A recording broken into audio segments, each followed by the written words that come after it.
Ito na po yung ano, yung galing sa DA?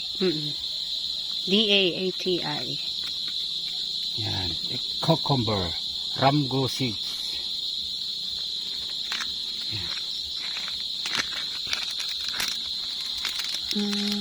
Ito. Kulay. Ano siya? Bali, ilan lang naman ano natin? 1, 2, 3, 4, 5, 6, 7, 8, 9, 10, 11, 12, 13, 14, 15, 16, 18 lang. Tansyado mo yan na may paglalagyan? Saan mo lalagay yan? Dun.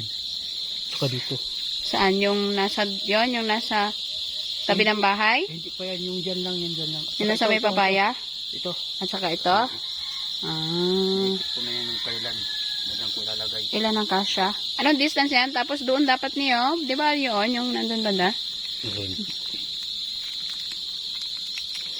Kung ilan ang magkaasya. Ilan ba distansya niyan? Ay. So, ito. Isa lang ilalagay natin. Isa-isa lang. Isusubukan ko siyang seedling kaysa doon sa sinasabing direct. Kasi nag-direct ako yun sa Yan, nasa bakod. nasa bakod namin. Oh. Hindi ba okay man? Okay man. Kaya lang, magkakaroon tayo ngayon ng tinatawag na comparison kung alin ang mas maganda na Approach. Na technique. May ganun-ganun ka na ngayon, ha? Kung, halimbawa, ito ay hindi mainam na na isisidling, di direct tayo. Ano lang yan? Pero yung nasa bakod is, Direct. anong brand?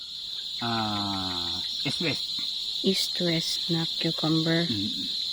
Ito Ramgo. Ano yan? Ano to? Cucumber. Anong niya? Ano pong basa nito? Poinsett? Poinsett?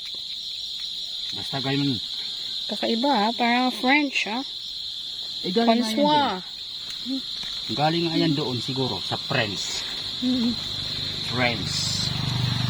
Ano France? France? Yan. Itakpan na natin. Tatakpan. Yan. Yan. Ganun lang.